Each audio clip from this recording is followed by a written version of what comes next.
Alabado sea Jesucristo. Hermanos, quiero contarles que nuestro Padre Celestial, nuestro Creador, nos ha creado a todos con una ansia en nuestro interior, en nuestra persona. Él mismo colocó esa ansia de buscarle a Él, ansia de ser felices, pero por medio de buscarle a Él. Mas el ser humano, debido al pecado original que cometieron nuestros primeros padres, el ser humano nace con ese pecado original, con ese primer pecado, por eso se llama pecado original. Fue el primer pecado que se cometió y nuestros primeros padres lo cometieron, mas vino nuestro Señor Jesucristo e instituyó los 7 sacramentos. El primero de ellos es el bautismo, que viene a cortar de lleno con ese pecado y nos permite o nos hace nacer de nuevo a la vida de la gracia.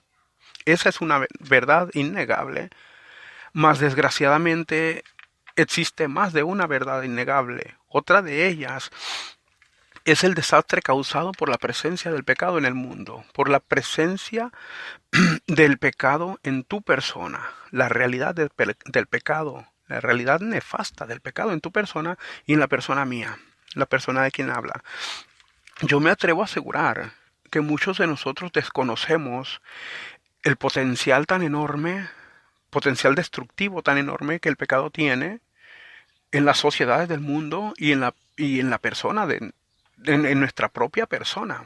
Sabemos del pecado, es decir, sabemos de su existencia, pero probablemente sabemos de su origen también, pero no sabemos del alcance que tiene, el poder tan grande que tiene el mal. Tiene poder muy limitado, sí, pero tiene poder sobre nosotros y es más fuerte que nosotros.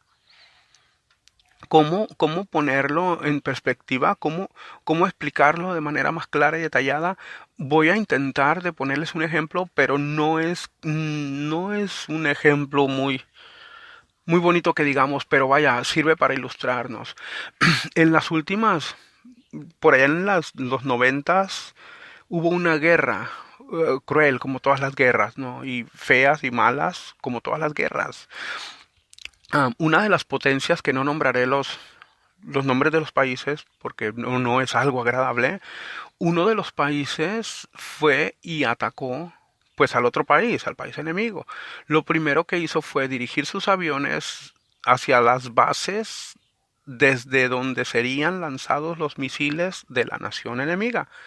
Dirigió sus proyectiles a esas bases donde serían lanzados los proyectiles de la nación enemiga. Se destruyeron las bases de los mismos proyectiles y la guerra se acabó rapidito. Eso, eso es para ilustrarnos que el enemigo malo, eso es exactamente lo que hace con nosotros, en nuestra persona. Dios, al crearnos con esa ansia de buscarlo a Él, colocó dentro de nosotros también lo que Santo Tomás llama las potencias del alma. Esas bases eran las potencias de aquella ciudad, de aquella nación. Las potencias del alma es aquello que nos permite y nos llena de fuerza a Dios por medio de ellas, nos llena de fuerza y de ímpetu para buscarlo a Él y llegar a la felicidad, llegar a la plenitud plena. Pero llegar a la felicidad plena, sí, por medio de utilizando esas potencias del alma, que son la memoria, el entendimiento y la voluntad, nuestra voluntad. El enemigo malo, el demonio, lo que hace es exactamente eso, hace lo mismo que en esa guerra. Dirige sus flechas incendiarias a nuestra memoria, a nuestro entendimiento y nuestra voluntad. Y si hablamos del entendimiento, ¿cómo nos afecta?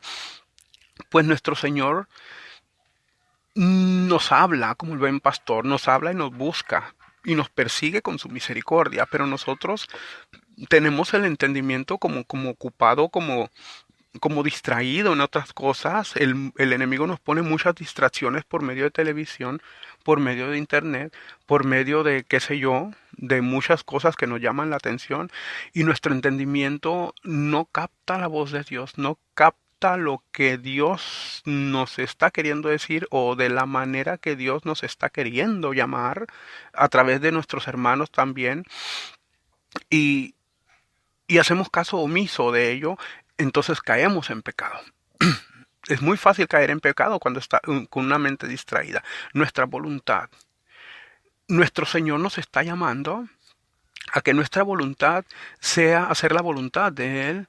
Y de la misma manera, esa potencia del alma, al igual que las bases de los proyectiles de aquella nación que les comentaba, están siendo afectadas y están siendo casi totalmente destruidas. Tal parece, nuestro Señor Jesucristo dijo que la iglesia no habría enemigo que prevaleciera contra ella, pero a veces, obviamente, eso es lo que va a pasar, porque las palabras de nuestro Señor Jesucristo jamás pasarán hasta que se cumpla la última, se dice en la Biblia. Pero tal parece que sí, porque el enemigo está ganando mucho terreno. El poder que tiene el enemigo es muy grande, aunque limitado, repito.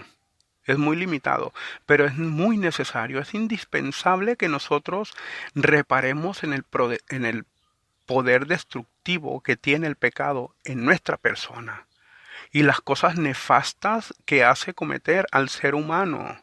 Oye, es que matar en el vientre de la madre a una criatura inocente, donde se supone que es el lugar más seguro que puede estar, que el hijo se levante en contra de la madre, en contra del padre, eh, está alcanzando proporciones muy grandes y no quiero ser dramático, pero es una verdad en la que hay que pensar.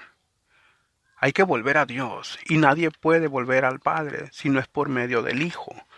Y nuestro Señor Jesucristo está presto a darnos esa salvación, a darnos ese entendimiento, a regresarnos ese entendimiento y poder nosotros comprender que si estamos enfermos del alma, estamos siendo destituidos, estamos siendo desterrados de la patria celestial y es necesario pues clamar a María, clamar a María y decirle, ea pues Señora, abogada nuestra, vuelve a nosotros esos tus ojos misericordiosos. Ea pues Señora, estamos desterrados, estamos viviendo en este valle de lágrimas, porque efectivamente vivir una vida sin Dios es vivir en un valle de lágrimas. Estamos siendo desterrados y no nos estamos dando cuenta. Y cuando estamos siendo desterrados, el alma está enferma. Y cuando el alma está enferma, nuestro cuerpo también está enfermo. Nuestro cuerpo está enfermo y es necesario que nuestro Señor Jesucristo lo sane. Mira lo que dice el Evangelio según San Lucas capítulo 5, versículo 18.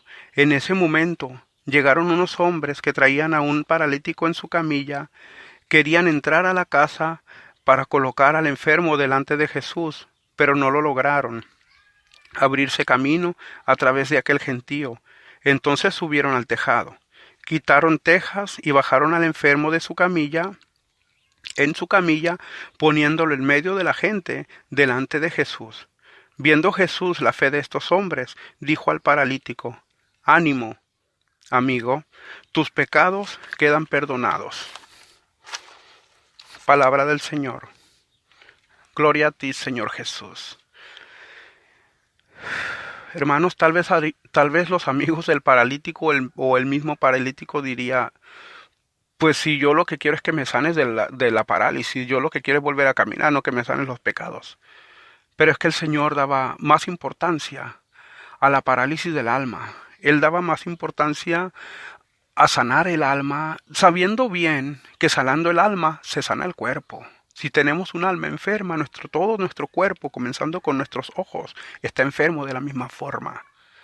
Hoy el Señor te está llamando de nuevo a la vida de la gracia, que vivas un arrepentimiento de tus pecados, que revises tu vida a ver si no estás viviendo en pecado mortal más que nada, que es pecado mortal, que es pues es ir en contra directamente de los mandamientos de Dios, y revises tu vida y clames a Jesús por ese perdón de tus pecados, y yo haré lo mismo, y Él está presto para ayudarnos. Acércate al sacramento de la reconciliación y Él sanará tu pecado. Eso es una garantía.